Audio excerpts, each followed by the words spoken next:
শুভ সকাল বন্ধুরা, কেমন আছো সবাই? আশা করছি তোমরা সবাই যে যেখান থেকে দেখছো সকলেই খুব ভালো আছো, সুস্থ আছো। দেখো আজকের সকালটা কিন্তু একদমই আলাদা। তো এটা হচ্ছে আমার বাবার বাড়ি।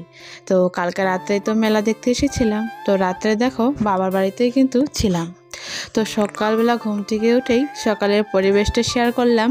আর দেখো আমাদের বাড়িতে না অনেক তুলসী গাছের বাগান হয়েছে, আর সাথে ওই গাঁদা ফুলেরও না অনেক সুন্দর সুন্দর বাগান হয়েছে। মানে এইবার দেখি একদমই আলাদা। আর অনেক দিন হলে তো আসা হয় না, তো অনেক দিন পরে এসে না বাবার বাড়ি এই রূপটা দেখে সত্যিই খুবই ভালো লাগছিল। মানে চারিদিকে সবুজ সবুজ সব ফুল ঠুল।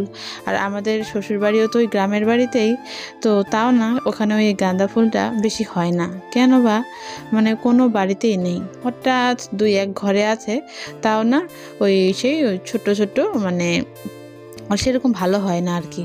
তো যাই হোক, দেখো চলো ওই যে রাস্তার দিকে যাচ্ছি, আর রাস্তার দিকে ওই ধান কেটে জমা করে রেখেছে। আর আমার বাবার বাড়িতে ওই ধানের জমি করে, ধানের চাষ করে। তো যাই হোক, এখন যেহেতু ওই যে ঠান্ডার সিজন, তো ওই শীতকালে যে ধানগুলো হয়, তো সেই ধানগুলো দেখো কেটে এখানে জমা করে রেখেছে। আর এখানে ওই যে বাবা প্রতিদিন একটু একটু করে ওই ধানগুলো ছাড়ায়। তো যাই হোক, অন্যবার ওই যে অনেক লোকজনও নেওয়া হয়, তো এবার আর বেশি ক্ষেত করা হয়নি বলে বাবাই কিন্তু করে। তো দেখো অনেক কিন্তু ধান করা হয়েছে, তো কিছু কিছু কিন্তু ঘরেও নিয়েছে। তো যাই হোক, এই যে সকালের পরিবেশটা ঘুরে নিয়ে ভিতরে যাচ্ছি, কারণ কিছুক্ষণ বাদেই আবারও যেতে হবে শ্বশুর বাড়িতে। তো এবার আর থাকা হবে না। তো ওই মেলা দেখতে এসেছিলাম বলে ওই কালকে রাতটায় কিন্তু থাকলাম, কারণ সামনেই বাবলির পরীক্ষা। তো আজকে তো হচ্ছে সোমবার, ওই শুক্রবার থেকে কিন্তু পরীক্ষা। তো দেখো এদিকে তোমাদের দাদাভাই ঘুম থেকে ওঠেনি বলে আমি একটু চারিপাশটা কিন্তু ঘুরে নিলাম, কারণ রাত্রে আসার পর তো আর ঘোরাঘুরি করা হয়নি। আর নিজের বাড়ি বলে কথা, যেই বাড়িতে 20টা বছর থেকেছি, আজ সেই বাড়িতে একদিনও থাকার সময় নেই। দেখো এটাই হচ্ছে মেয়েদের জীবন। তো যাই হোক, এদিকে তোমাদের দাদাভাই ঘুম থেকে উঠে কিন্তু রেডি হয়ে গেছে, আর মারও তো রান্নাবাড়া শেষ। তো মা যে সকাল সকালে দেখো অনেক কিছুই কিন্তু রান্নাবাড়া করেছে। তো ওই যে তোমাদের দাদাভাই ওখানে খেতে বসেছে, আর আমিও কিন্তু বাইরেই বসেছি। এই শীতের দিনে কিন্তু ওই বাইরে রোদে বসে খাওয়ার মজাটাই আলাদা।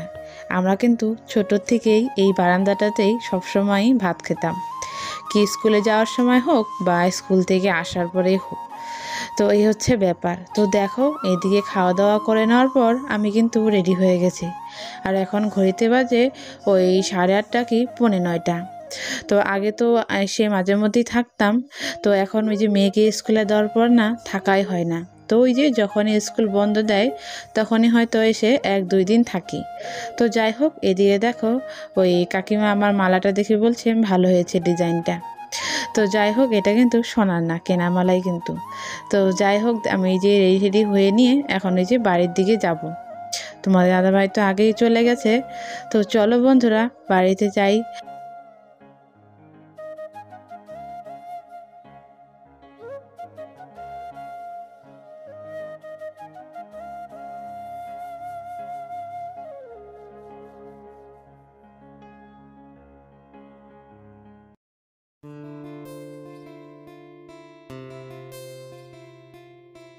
তো এই যে বাড়ি থেকে যাচ্ছি, আবারও কবে আসবো তার কোনো গ্যারান্টি নেই। 6 মাস পরে এসেছিলাম, তো আসার পরে দেখো একটা রাতও কিন্তু থাকতে পারলাম না, কারণ এখানে থাকলে তোমাদের দাদা ভাইয়ের অসুবিধা হয়, নিজেরই রান্নাবাড়া করে খেতে হয়। আর তারপর মেয়ের পরীক্ষা। তো সংসারের কথাটা মাথায় রেখেই আজ বাবার বাড়িতে আর থাকা হলো না। তো যাই হোক, এদিকেই দেখো ওই যে ব্যাগ ভর্তি জামা কাপড় হয়ে গেছে। আসার সময় তো সোয়েটার চাদর সব কিছুই পরে এসেছিলাম, আর যাওয়ার সময় দেখো অনেকটাই রোদ, ওই জন্য সবগুলোই ওই ব্যাগে ভরে নিয়েছি। তো দেখো বাড়িতে এসেই কিন্তু কাজে লেগে গেছি। তো ওই যে কালকের ভিজে কাপড়গুলো ওই যে নিয়ে এখন নিজে শুকোতে দিচ্ছি। আর এদিকে তো ঘরগুলো ঝাড় দেওয়া হয়নি, তো যেহেতু বাড়িতে ছিলাম না, ঘরটাও তালা মারা ছিল, আর বারান্দা দিয়ে না ওই বালু বালু হয়ে গেছে। আর গ্রামের পরিবেশে তো জানোই খোলা বারান্দা থাকলে সেখানে যে কুকুর বিড়াল ওগুলো উঠে থাকে। তো ওই জন্য প্রত্যেকদিনই ভালো করে বারান্দা সব কিছু মুছতে হয়, আর ঝাড় দেওয়া তো হয়নি। তো ওই যে আগে কাপড়গুলো মেলে দিই, তারপরে যে বারান্দাটাও ঝাড় দিয়ে নেব।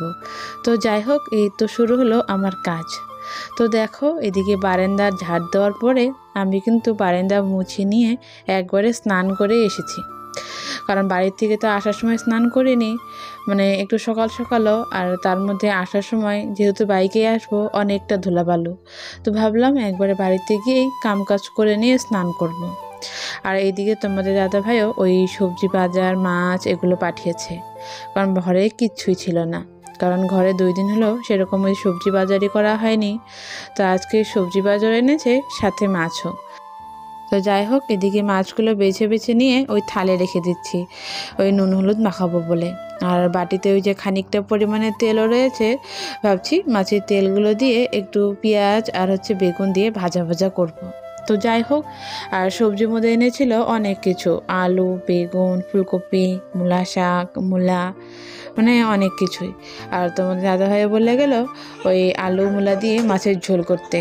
তো তার জন্যই আগে ওই মাছের মূলাগুলো বানিয়ে নিচ্ছি, পরে যে শাক বানিয়ে নেব। আর এদিকে কিন্তু মাছ ভাজাও বসিয়ে দিয়েছি, আর এক সাইডে ভাতও, কারণ অনেকটা বেলায় কিন্তু হয়ে গেছে। এখনও যে তোমার মোটামুটি 1টা কি 1:30 বাজবে। তো এরপরে আবার টিউশনও আছে, মানে কালকে তোর পড়ানো হয়নি, ওই 3:30টার থেকে আমার টিউশন। তো যাই হোক, মোটেতে তোমার এই 1.5 ঘন্টার মধ্যে রান্না বাড়া খাওয়া দাওয়া সব কিছু কিন্তু করতে হবে। তো ওই জন্যই ভাত বসিয়ে দিয়ে কিন্তু সবজিগুলো বানিয়ে নিচ্ছি, কারণ আজকে আর ওই সমস্ত কিছু রেডি করে নিয়ে রান্নার সময় নেই। আর যখনই আমার একটু তাড়াহুড়ো লাগে আমি না তখনই এরকম করি, মানে এক সাইডে রান্না বসিয়ে দিই, আর এক সাইডে ওই সবজি বানানোর জোগাড়গুলো করে নিই।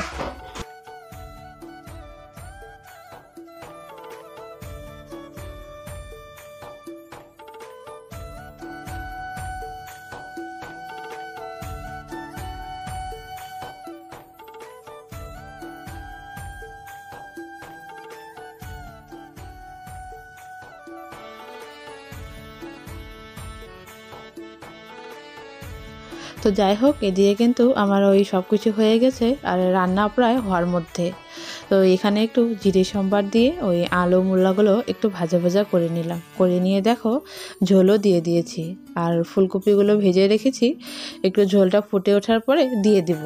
আর একটা শ্বশুরবাড়িতে না হাজার কাজ করো না কেন, হাজার মানে সবারই মন জয় করে থাকো না কেন, এর মধ্যে কিন্তু খুদ বাড়ায়।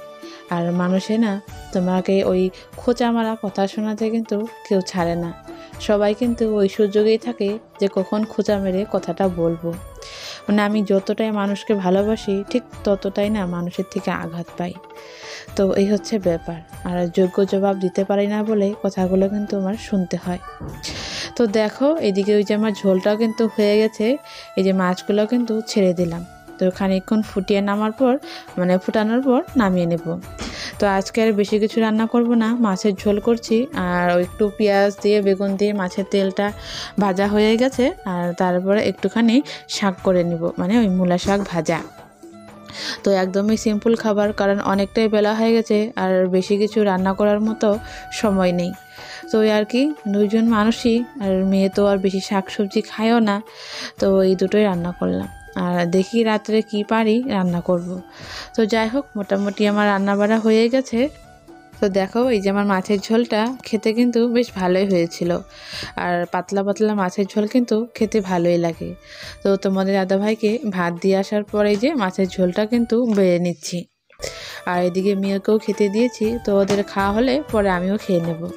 তো যাই হোক, এদিকে দেখো খাওয়া দাওয়া হওয়ার পরে আমার কিন্তু ওই টিউশনও এসে গেছে। তো এখন আর বেশি পড়াই না, 2জন ছাত্র, তো 2জনকেই পড়াই। তো ওদের সঙ্গে এই যে বাবলিও পড়তে বসেছে।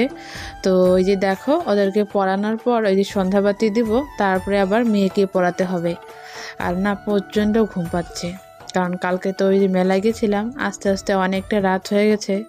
আর সকালবেলা তো আবারও বাড়িতে চলে আসলাম, সারাদিন তো কাজের আর সীমা নেই। তো এই যে টিউশন পড়ানোর পর সন্ধ্যাবাতি দিয়ে মেয়েকে নিয়েও পড়তে বসেছি। তো যাই হোক বন্ধুরা, আজকের মতন ব্লগটা আমি এখানে শেষ করছি। ভালো লাগলে লাইক কমেন্ট শেয়ার করে দিও, আর চ্যানেলে নতুন বন্ধু হয়ে থাকলে চ্যানেলটা অবশ্যই সাবস্ক্রাইব করে দিও।